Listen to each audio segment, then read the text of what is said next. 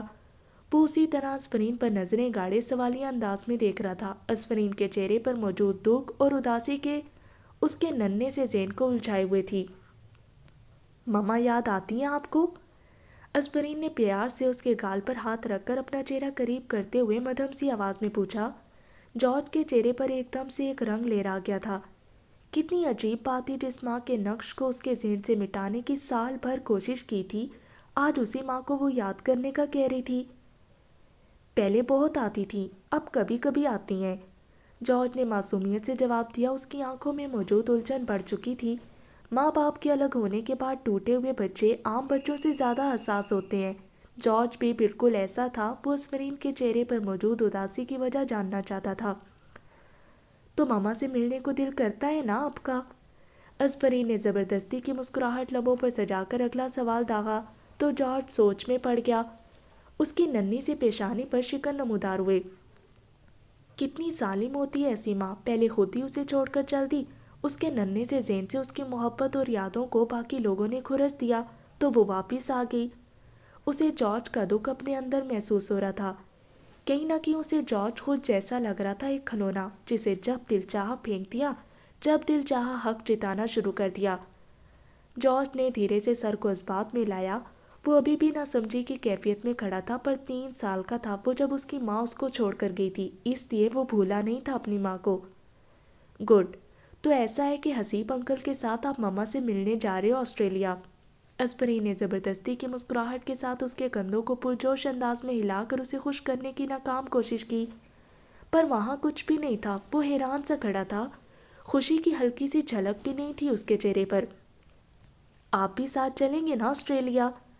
اس کے اگلے سوال پر جیسے اسپرین کا ضبط ختم ہونے پر آیا، جلدی سے اسے کھینچ کر خود کے ساتھ بھیج ڈالا۔ کچھ لمحے یوں ہی گزر گئے۔ بامشکل خود پر قابو پایا، چوری سے آنسو صاف کیا اور آہستگی سے اس سے علیحدہ ہوئی۔ میں بعد میں آؤں گی، مسکرا کر نم آنکھوں سے اس کے گال کو تھپکا، پر وہاں ابھی بھی الجھن تھی، بے یقینی تھی۔ اسپرین نے اس سے نظریں چرائی۔ پرومس؟ جارج نے میٹھی سی آواز میں پوچھا۔ اسپرین نے چونک کر اسے دیکھا، وہ یک ٹک اسے دیکھے جا رہا تھا۔ کوئی بھی جواب دیے بنا آفرین لب بھیجے سر کو ہلا گئی اور اسے پھر سے خود کے ساتھ لگا لیا۔ چولہے پر رکھی چائے پک رہی تھی، پتی اچھل اچھل کر اوپر کو پہاڑ میں سے نکلتے لادے جیسی شکل بنا رہی تھی۔ آفرین چائے کے ابال پر نظریں گاڑے اداس سی کھڑی تھی۔ جارج کو گئے 1 ہفتہ ہو چلا تھا۔ اچانک پیچھے سے نجف کی آواز سنائی دی تو وہ خیالات سے باہر آئی۔ وہ 2 دن سے پاکستان آیا ہوا تھا۔ سارا دن کمرے میں بند رہتا تھا۔ مائدہ بیگم الگ پریشان سی روتی رہتی تھیں۔ آج تیسرے دن وہ کمرے سے باہر نظر آ رہا تھا۔ سنو، نجف کی بھاری سی آواز کے تعاقب میں اس نے چونک کر پیچھے مڑ کر دیکھا۔ وہ پیشانی پر ہاتھ رکھ کے سر کو ہلکے ہلکے دبا رہا تھا۔ شیو بڑھا رکھی تھی، چہرہ پریشان حال تھا۔ وہ کیس پر بہت پیسہ لگانے کے بعد بھی کیس ہار چکا تھا۔ غم اور پریشانی سے چور کمزور اور نڈھال لگ رہا تھا۔ جی؟ آفرین نے آہستگی سے پوچھا اور بغور نجف کی طرف دیکھا۔ ایسا کون سا کام تھا جو اسے کچن تک لے آیا تھا؟ 1 کپ چائے کے ساتھ سر درد کی گولی بھی میرے کمرے میں لے آنا، نجف نے آہستگی سے کہا اور پلٹ گیا۔ آفرین کو کچھ دیر پہلے ہی مائدہ بیگم نے چائے کا کہا تھا اور اب وہ کچن میں سر درد کی گولی کا کہہ کر چلا گیا تھا۔ آفرین نے چائے کو کپوں میں ڈالا، اس کے باقی کے لوازمات کھانے کی میز پر سجائے، ایک طرف رکھے باکس میں سے سر درد کی گولی بھی ساتھ رکھی اور کھانے کی ٹرالی کو گھسیٹتی ہوئی پہلے مائدہ بیگم کے کمرے میں آئی۔ ان کو چائے دینے کے بعد نجف کے موجود کمرے کی طرف چل دی۔ وہ مائدہ بیگم کے کمرے سے کچھ دوری پر موجود کمرے میں رہ رہا تھا 2 دن سے۔ ٹرالی کو کمرے کے آگے روکنے کے بعد دروازے پر آہستگی سے دستک دی اور پھر جوابی انتظار کیے بنا ہی دروازہ کھول کر اندر داخل ہوئی تو ٹھٹک کر نہ صرف رکی بلکہ گندی سی بدبو کے بھپکے کے ناک کے نتنوں میں گھسنے کی وجہ سے جلدی سے ہاتھ کی پشت کو ناک کے آگے دھرا۔ نجف سامنے بے حال سا بیٹھا تھا۔ بیڈ سے کچھ دوری پر لگے صوفے پر وہ بیٹھا تھا اور سامنے پڑی بوتل اور گلاس کو دیکھ کر آفرین کا چہرہ زرد پڑ گیا۔ نجف کی جیسی اس پر نظر پڑی وہ بدحواس سا آگے بڑھا۔ اپنی طرف سے وہ دروازے کو لاک کیے بیٹھا تھا، پر شاید دروازہ لاک نہیں ہوا تھا جو آفرین اس وقت یوں آنکھیں پھاڑے اس کے سامنے کھڑی تھی۔ نجف، یہ؟ وہ ہونک بنی بامشکل صرف اتنا ہی کہہ پائی۔ نجف اب بوکھلاہٹ میں اٹھ کر پاس آ چکا تھا۔ فوراً انگلی کو اپنے منہ پر دھرا۔ اس کی آنکھیں نشے سے عجیب طرح سے ڈھلی ہوئی تھیں۔ چپ فری، امی کو مت۔ وہ بات بھی مکمل نہیں کر پا رہا تھا۔ آفرین نے برا سا چہرہ بنا کر بوتل کو گھورا۔ بدبو ابکائی کا موجب بن رہی تھی۔ لیکن نجف، یہ سب؟ آفرین خوف کے زیر اثر آنکھیں پھیلا کر کہا، پر بات مکمل کیے بنا ہی رک گئی۔ وہ کون ہوتی تھی اس کو یوں سمجھانے والی؟ اچھا، تو وہ آج باہر اسی چکر میں گیا تھا۔ اس کے پینے کے اندازے وہ بخوبی یہ اندازہ لگا چکی تھی۔ وہ یہ سب پہلی دفعہ نہیں کر رہا تھا، وہ یقیناً آسٹریلیا میں بھی یہ سب کچھ کرتا رہا ہوگا۔ اسی سوچ کی وجہ سے اعصاب تن رہے تھے، پر دل شکر ادا کر رہا تھا کہ وہ ولیدان کے نکاح میں تھی۔ اس گناہگار شخص سے اس کا کوئی تعلق نہیں تھا۔ یار، بہت تکلیف میں ہوں، مجھے چھوڑ گئی۔ نجف اس کے چہرے کے بدلتے زاویے دیکھ کر روحانسی آواز میں بے ربط بول رہا تھا۔ آفرین نے نفرت بھری نظر نجف پر ڈالی۔ پھر بچہ بھی لے کیا؟ کیا کچھ نہیں کیا تھا میں نے اس کے لیے؟ وہ ہوش میں نہیں تھا، الفاظ نامکمل ادا ہو رہے تھے۔ آفرین نے چائے کے کپ اور سر درد کی گولی کو تیزی سے بیڈ کے اطراف پر لگے میز پر رکھا اور ٹرالی کو دھکیلتی ہوئی آگے بڑھی۔ اس کا اب یہاں مزید رکنا محال ہو رہا تھا۔ ابھی وہ دروازے کے قریب ہی پہنچی تھی جب اچانک نجف نے اس کے بازو کو دبوچا۔ وہ بدک کر اٹھی۔ امی کو مت بتانا فری، وہ دھیرے سے انگلی کو نفی میں ہلاتے ہوئے کہہ رہا تھا۔ آفرین نے پیشانی پر بل ڈالے، زور سے بازو اس کی گرفت سے چھڑوایا اور تیز تیز قدم اٹھاتی کمرے سے باہر نکل گئی۔ پیشانی پر بل تھے اور سانس خوف سے تیز تیز چل رہی تھی۔ علی دان نے بے چینی سے ٹائی کو دائیں بائیں گھمایا۔ سامنے بیٹھے نجف کی بار بار آفرین پر اٹھتی نگاہ سیدھی اس کے دل میں چبھ رہی تھی۔ بس نہیں چل رہا تھا اٹھے اور نجف کی آنکھوں پر پٹی باندھ دے یا آفرین کو لے کر یہاں سے بھاگ جائے۔ ان کے گھر میں آج حسیب اور اس کی ساری فیملی کو دعوت دی گئی تھی، جس میں نجف، مائدہ اور آفرین بھی شامل تھے۔ نجف کو پاکستان آئے 5 دن ہو چکے تھے۔ کھانے کے بعد اب دلاور ولاس کے وسیع لاؤنج میں سب بیٹھے گپوں میں مصروف تھے۔ آفرین گہرے سبز رنگ کے لباس کو زیب تن کیے دل موہ لینے کی حد تک حسین لگ رہی تھی۔ سنہری رنگ کی چھوٹی سی جھمکیاں کانوں میں لٹکائے اور ہلکا سا جاذب نظر میک اپ کیے وہ اتنا تیار صرف علی دان کے لیے ہو کر آئی تھی، پر یہاں اس کی اس تیاری کو نجف اپنے لیے سمجھتا ہوا اسے بار بار بےتاب نگاہوں سے دیکھ کر آنکھیں سینک رہا تھا۔ آج سے پہلے اسفرین کو اس نظر سے دیکھا نہیں تھا، یا پھر وہ ایسی تیار نہیں ہوئی تھی۔ اسفرین انتہائی حسین لڑکیوں میں شمار ہوتی تھی۔ نجف کا دل آج ہمک ہمک کر اس بات کی تصدیق کر رہا تھا۔ دل مچلے جا رہا تھا اور نظر بے سبب بار بار اسفرین پر اٹھ رہی تھی۔ وہ شرمائی سی نظریں جھکائے بیٹھی نجف کو ہواؤں میں اڑا رہی تھی کہ وہ اس کی ہونے والی بیوی ہے۔ گود میں دھرے موبائل پر بجتی پیغام کی بیپ پر اسفرین نے الٹا موبائل سیدھا کیا۔ علی دان کا نام جگمگا رہا تھا۔ ارد گرد چور سی نظر ڈالتے ہوئے پیغام کو کھولا۔ اس کے دائیں طرف اوسکل بیٹھی تھی، اس سے چھپاتے ہوئے موبائل کو نیچے کیے پیغام کو کھولا۔ اٹھو اور جاؤ یہاں سے فوراً۔ علی دان کے پیغام پر حیرت سے نظر اٹھا کر چور سی نظر علی دان پر ڈالی، جو سرخ چہرہ لیے ضبط کی آخری سیڑھی پر بیٹھا تھا۔ لب بھیجے ہوئے تھے اور پیشانی پر شکن بھی موجود تھے۔ علی دان ایسے سب میں سے اٹھ کر کیسے جاؤں؟ کیا ہوا ہے؟ اسفرین نے پریشان سی صورت بنائے پیغام ٹائپ کیا اور پھر جلدی سے سینڈ کیا۔ الجھی سے نگاہ پھر علی دان پر ڈالی۔ گہرے گرے رنگ کے کوٹ پینٹ میں ملبوس وہ کچھ دیر پہلے ہی آفس سے واپس آیا تھا۔ میں کچھ نہیں جانتا، وہ بار بار تمہاری طرف دیکھ رہا ہے، خون کھول رہا ہے میرا۔ کچھ دیر کے انتظار کے بعد ہی علی دان کا جوابی پیغام سکرین پر تھا۔ اسفرین نے گھبرا کر نجف کی طرف دیکھا تو وہ واقعی گہری مسکراہٹ چہرے پر سجائے اسے دیکھ رہا تھا۔ اسفرین کا دل ڈوب گیا۔ نجف کی ایسی نظریں آج سے پہلے اس نے نہیں دیکھی تھی۔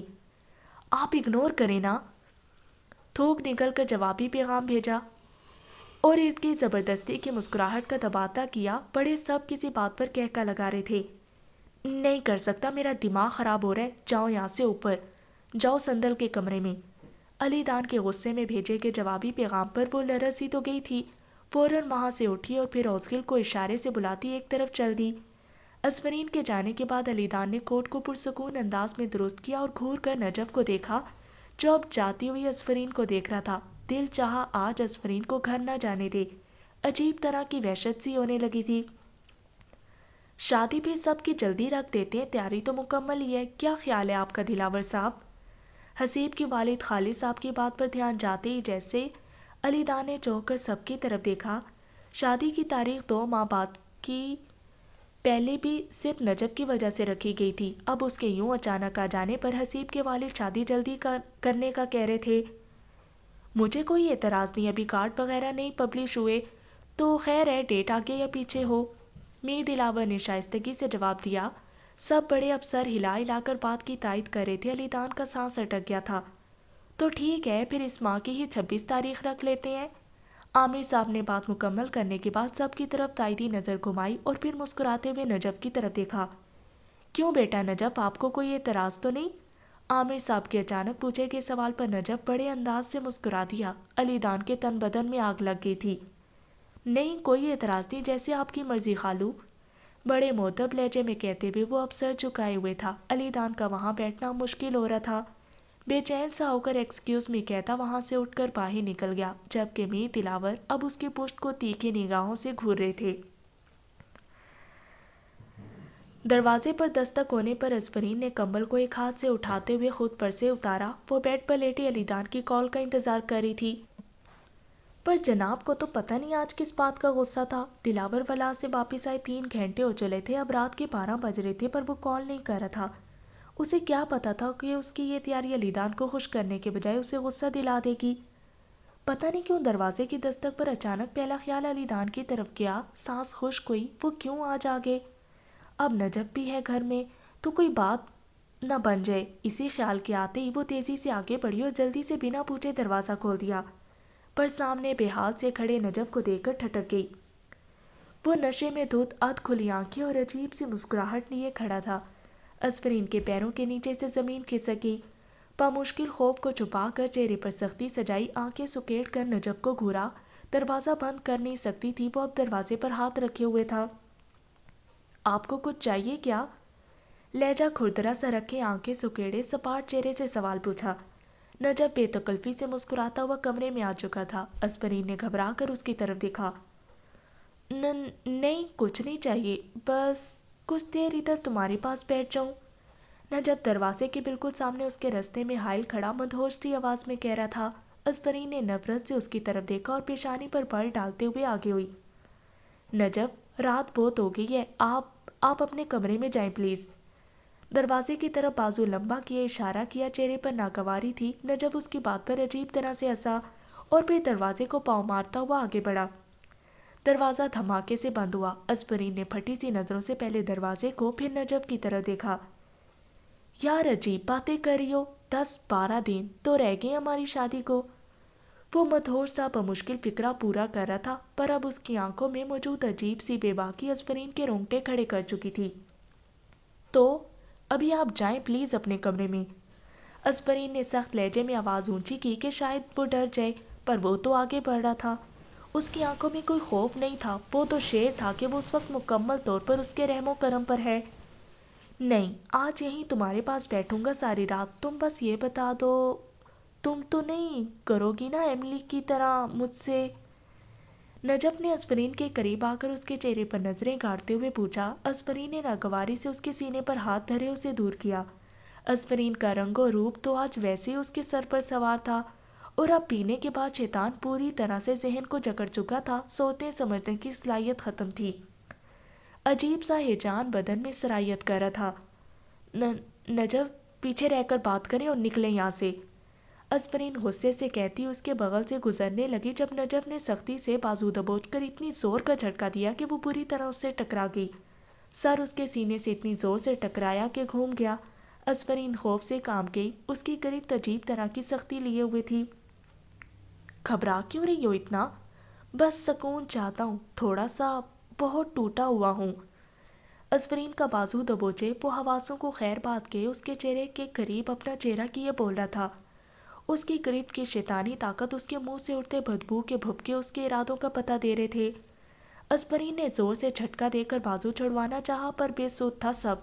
نظر چرا کر بیڈ پر ڈالی، موبائل بیڈ پر تکیے کے پاس پڑا تھا جس پر اب روشنی جل اور بجھ رہی تھی، مطلب علی دان کا فون آ رہا تھا۔ فون سائلنٹ موڈ پر ہونے کی وجہ سے نجف کا دھیان اس طرف نہیں کیا تھا۔ نجف پلیز آپ جائیں اپنے کمرے میں، اسپرین نے پوری قوت سے اسے دھکا دے کر اتنی اونچی آواز میں کہا کہ وہ لڑکھڑا گیا۔ اس سے پہلے کہ وہ بھاگتی دروازے کی طرف، وہ فوراً وحشی جانور کی طرح اسپرین پر لپکا۔ اسپرین کو اتنی زور سے دھکا دیا کہ وہ ایک جست میں ہی بیڈ پر گری۔ نجف ایک پل کی دیر کیے بنا اسے دبوچ چکا تھا۔ کیا ہے؟ کس بات کی اکڑ رہی ہو؟ ہاں، شادی ہو رہی ہے نا 10 دن بعد، تو کیا ہے اس میں؟ نجف کی باتیں اور اس کی گرفت نے اسپرین کی روح تک جھنجھوڑ دی۔ اس کی اس بات پر بے ساختہ اس کا ہاتھ اٹھا تھا اور نجف کے گال پر زوردار آواز پر پڑا تھا۔ تھپڑ کیوں مارا مجھے؟ تم کیا سمجھتی ہو خود کو؟ نجف نے کی آنکھیں غصے سے سرخ ہو چکی تھی، ناک کے نتنے پھول گئے تھے، نجف کی کنٹھ پٹی کی رگیں تن گئی تھی۔ تھپڑ کے درد سے زیادہ اسے اپنی یوں تزلیل کے احساس نے پاگل کر دیا تھا۔ پتہ نہیں کیوں اسے اسپرین کا چہرہ کبھی ایملی کا چہرہ لگ رہا تھا اور کبھی اسپرین کا چہرہ لگ رہا تھا۔ لبوں کو سختی سے ایک دوسرے کے ساتھ پیوست کیا، اسپرین کی دونوں کلائیوں پر گرفت مضبوط کیے، اس کے بازو اوپر کرنے کی کوشش میں وہ اپنی پوری قوت لگا رہا تھا۔ چھوڑیں مجھے، آپ ہوش میں نہیں ہیں، چھوڑیں۔ اسپرین پوری قوت سے چیخی تھی۔ نجف کا بھاری بھرکم وجود اور شیطانی قوت کی گرفت اس کے نازک سے وجود کی ہر سعی کو ناکام بنا رہا تھا۔ اپنی نازک سی کلائیوں کو مروڑ کر اس کی گرفت کو ختم کرنے کی سعی میں اسپرین کا چہرہ سرخ پڑ گیا، آنکھوں کی پتلیوں میں آنسو کی تہ ابھرنے لگی تھی۔ نجف میں تو جیسے شیطان سما گیا تھا، اس کے بازو بیڈ پر اوپر کے رخ اس طرح سیدھے کر چکا تھا کہ بمشکل وہ کلائیوں کی گرفت سے اوپر اپنے ہاتھ کی انگلیاں ہلا پا رہی تھی۔ ہاتھ سے کچھ دوری پر ہی تکیے کے اوپر پڑے موبائل کی سکرین پر مدھم سی روشنی بار بار جل بجھ رہی تھی۔ دیکھ رہا ہوں اس دن سے میں، میری طرف دیکھتی تک نہیں، تم بھی ایملی ہو، چھوڑ دو گی مجھے؟ آج میں ساری اکڑ ختم کر دوں گا۔ نجف اب اپنے چہرے کو قریب کیا نفرت آمیز لہجے میں بے ربط لفظ ادا کر رہا تھا۔ اسپرین لگاتار ہتھیلیوں کو ہلاتے ہوئے اس کی کلائیوں پر سے گرفت ختم کرنے کی سعی میں تھی۔ تکیے کے پاس پڑے موبائل پر پھر سے بیل بج رہی تھی، علی دان کا نام جگمگا رہا تھا۔ ہاتھوں کے بار بار ہلنے کی بدولت موبائل سرکتا ہوا تکیے سے نیچے گر کر اسپرین کے ہاتھ کے پاس آ گیا تھا۔ اسپرین کی مسلسل ہلتے ہاتھوں کی وجہ سے انگلیوں کی جنبش موبائل سکرین پر موجود سب نشان کو چھو گئی تھی۔ چھوڑیں مجھے، آنٹی، آنٹی۔ نجف کی بے باک گرفت کی وجہ سے اس کے حلق سے خوف نما چیختی آوازیں برآمد ہو رہی تھیں۔ سمجھ سے باہر تھا کیا کرے، پر اس وقت اسپرین کی تھوڑا سا بھی خوف اور ڈھیل اسے اور موقع دے سکتی تھی۔ پتا تھا یہاں مدد کے لیے کوئی نہیں آنے والا، آنٹی سو رہی ہوں گی، علی دان سمجھ روگا میں سو گئی ہوں اس لیے فون نہیں اٹھا پائی، اور وہ نجف کی وجہ سے آج یہاں آئے گا بھی نہیں۔ آنسو اب آنکھ کے کونوں سے نکل کر گالوں پر لکیر بنانے لگے تھے۔ کچھ نہیں ہوگا، آرام سے لیٹی رہو، میں کہہ رہا ہوں نا کچھ نہیں ہوگا، بس چپ اب۔ ازبرین کے اوپر کو اٹھنے کی کوشش کو سختی سے ناکام بناتا وہ خمار آلود لہجے میں بول رہا تھا۔ اس کے منہ سے اٹھتی بدبو اور گھن زدہ جنبش خوف کے اثر کو بڑھاوا دے رہی تھی۔ ازبرین کے منہ سے مسلسل چیخیں نکل رہی تھی لیکن کوئی سننے والا نہیں تھا۔ نہیں چیخو مت، دیکھو ہونے والا صحیح، پر شوہر ہوں تمہارا، نہیں خاموش رہو بس، ٹوٹی پھوٹی بے ربط آواز میں کہتا وہ جھکتا جا رہا تھا۔ اس کے چہرے کو پاس آتا دیکھ کر ازبرین کی آنکھیں پھٹنے کی حد تک کھل گئی تھیں۔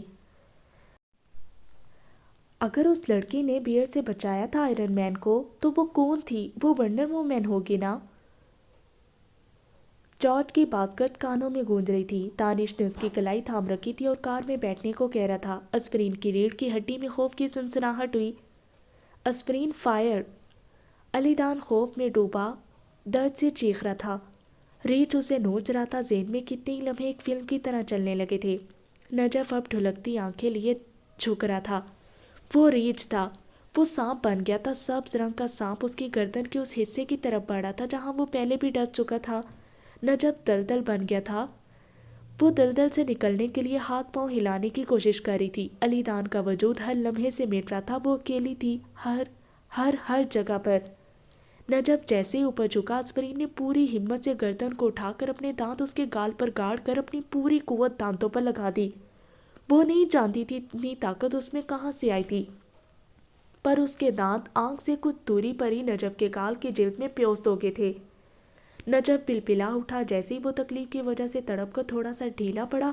ازبرین نے اگلا وار پوری قوت سے اپنی دائیں ٹانگ کو اٹھا کر اس کے پیٹ پر مار کر کیا، پھر تو اس کی رہی سہی جان پر بھی بن پڑی۔ وہ تکلیف کے زیر اثر چیخ پڑا۔ ازبرین کو مکمل طور پر چھوڑ کر ایک دم سے ایک طرف ڈھہ گیا۔ ازبرین برق رفتاری سے بیڈ پر سے اٹھی۔ وہ لوٹ پوٹ ہو کر اب خود کو سنبھال کر اٹھ رہا تھا۔ یو بچ، ابھی بتاتا ہوں تمہیں۔ تکلیف کے اثر سے اس کی آواز بھی کانپ رہی تھی۔ ازبرین نے تیزی سے دوپٹہ کھینچ کر دروازے کی طرف دوڑ لگائی۔